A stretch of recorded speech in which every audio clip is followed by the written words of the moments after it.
ফের তাজা বোমা উদ্ধার শামশেরগঞ্জের আমবাগান থেকে বালতি ভর্তি বোমা, আতঙ্কে এলাকাবাসী। শামশেরগঞ্জে ফের তাজা বোমা উদ্ধারের ঘটনায় এলাকাবাসীর আতঙ্ক আরো বাড়িয়ে তুলছে। এবার জোতকাশী এলাকার একটি আমবাগান থেকে বালতি ভর্তি একাধিক তাজা বোমা উদ্ধার করল জঙ্গিপুর পুলিশ জেলার অন্তর্গত শামশেরগঞ্জ থানার পুলিশ। শনিবার সকালে এলাকার কিছু বাসিন্দা আমবাগানে সন্দেহজনক বালতি দেখতে পেয়ে পুলিশকে খবর দেন। মুহূর্তেই ঘটনাস্থলে পৌঁছায় শামশেরগঞ্জ থানার পুলিশ। বোমা উদ্ধার হওয়ার সঙ্গে সঙ্গে গোটা আমবাগান ঘিরে ফেলে পুলিশ এবং স্থানীয়দের সেখানে যেতে নিষেধ করা হয়। খবর দেওয়া হয় বম স্কোয়াডকে। পরে বম স্কোয়াড এসে বোমাগুলি নিষ্ক্রিয়করণের প্রক্রিয়া শুরু হবে। পুলিশের সূত্রে তথ্য অনুযায়ী কে বা কারা এই বোমাগুলি আমবাগানে রেখে গিয়েছে তা খতিয়ে দেখা হচ্ছে। শামশেরগঞ্জ থানার আধিকারিকদের দাবি, ঘটনাটি অত্যন্ত তাৎপর্যপূর্ণ, কারণ সম্প্রতি ফারাক্কা, সুতি ও শামশেরগঞ্জের বিভিন্ন প্রান্ত থেকে একের পর এক তাজা বোমা উদ্ধার হচ্ছে।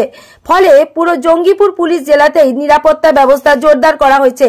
স্থানীয় বাসিন্দাদের বক্তব্য, আমবাগানটি গ্রামের একেবারে পাশে। এখানে প্রতিদিন গরু ছাগল ওখানে চড়ে বেড়ায়। আবার অনেক শিশুও বাগানে খেলতে আসে। তাদের আশঙ্কা, শিশুদের কেউ যদি বোমার কাছে চলে যেত তবে বড়সড় দুর্ঘটনা ঘটতে পারত। সেই বিপদ থেকে অল্পের জন্য বেঁচে গেল গ্রামের শিশুরা। এছাড়া আমবাগানের লাগোয়া এলাকাতেই রয়েছে একটি কবরস্থান। গ্রামবাসীদের দাবি, এভাবে জনবসতির কাছাকাছি বিপজ্জনক বিস্ফোরক রেখে যাওয়া অত্যন্ত দায়িত্বহীন কাজ। যারা এর সঙ্গে যুক্ত তাদের দ্রুত শনাক্ত করে কঠোরতম ব্যবস্থা গ্রহণ করতে হবে। পুলিশ ইতিমধ্যেই তদন্ত শুরু করেছে। পাশাপাশি শামশেরগঞ্জ থানার আইসি সুব্রত ঘোষ পাশাপাশি পুলিশি প্রশাসনের পক্ষ থেকে সাধারণ মানুষকে সতর্ক থাকার পাশাপাশি সন্দেহজনক কোনো কিছু চোখে পড়লে দ্রুত থানাকে জানানোর অনুরোধ করা হয়েছে। ক্রমাগত বোমা উদ্ধারের ঘটনায় এলাকায় সৃষ্টি হয়েছে চরম উদ্বেগ এবং নিরাপত্তাহীনতার পরিবেশ। জেলা জুড়ে চলছে কড়া নজরদারি। এই ধরনের নিত্য নতুন খবরের আপডেট পেতে দেখতে থাকুন জঙ্গিপুর নিউজ লাইভ। মোবাইল ফেলে দেন না তো। আচ্ছা, কি দেখলেন এখানে? এখানে দেখলাম যে বম নাকি আছে, ওখানে বম রেখেছে ওই জঙ্গলের ভিতরে কোথায়। তা আপনারা কতটা আতঙ্কিত? এই বম ভালো আতঙ্কিত, আতঙ্কিত রাত কাটছে না, যে ভয়ে যে কোনো মুহূর্তে বম বাস্ট হতে পারে। সেই ব্যাপারে পুলিশ প্রশাসন এখন ব্যবস্থা নেবে। পুলিশ প্রশাসন কি এসছে?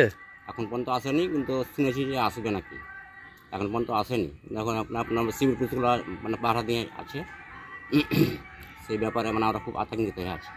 তো এখানে তো আপনাদের যেখানে বম আছে সেখানে তো অনেকেই যাওয়া আসা করে। হ্যাঁ, অনেকে যাওয়া আসা করে, ছাগল বকরি মানুষ সবাই যাওয়া আসা করে। বাচ্চাগুলো খেলাধুলা করে, হয়তো যে কোনো মুহূর্তে যা হয়তো বুঝবে না বাচ্চা ছেলে, তো যে হয়তো হাতে তুলে নেবে যে কী বলে, এবার বাচ্চা হয়ে গেলে বাচ্চাটা তো মারা যেতে পারে। অনেক ঝামেলা এখানে। এই জিনিসগুলো যে কোথা থেকে কী করছে কিছু বুঝতে পারছে না। প্রশাসন এই ব্যাপারে ওকে পরীক্ষিত নেওয়া দরকার, যে এই জিনিসগুলো কেন হচ্ছে, খতিয়ে তাদেরকে দেখুক, যে তাদেরকে ব্যবস্থা নেওয়া হোক যে কেন এই জিনিসগুলো হচ্ছে বারবার। এর আগে একবার হলো, ফের আবার ওই একই ঘটনা। এই ব্যাপারে পুলিশ প্রশাসন নিশ্চয়ই ব্যবস্থা নেবে। এই জায়গায় হয়েছিল কি এর আগে? এর আগে হয়েছিল, একবার হয়েছিল। পুলিশ প্রশাসন এসে আবার বাস্ট করে গেছিলো ওরা এসে। এবারও পুলিশ নাকি আসবার মানে আসবে শুনেছি যে ব্যবস্থা নিচ্ছে, আসবে দুপুরের দিকে আসবে। এই তো আশেপাশে বাড়ি রয়েছে, বাচ্চা ছেলে রয়েছে। হ্যাঁ, চারদিকে বাড়ি, হয়তো বুকি ছাগল চড়ছে, মানুষ হয়তো দেখতে হয়তো ঘিরতে যেতে পারে, বা হয়তো হঠাৎ ফাঁও পড়ে যেতে পারে। সেই ব্যাপারে সেখানে তো ভালো আতঙ্কিত।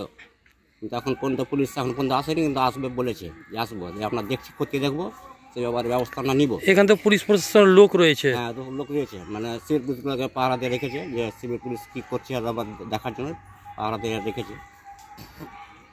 এই যেখানে বম পাওয়া গেছে এটা কোন জায়গা? জোতকাশী।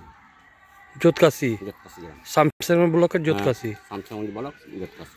কি নাম আপনার? মোহাম্মদ জামিরুল ইসলাম। বাড়ি কোথায় আপনার? জোতকাশী।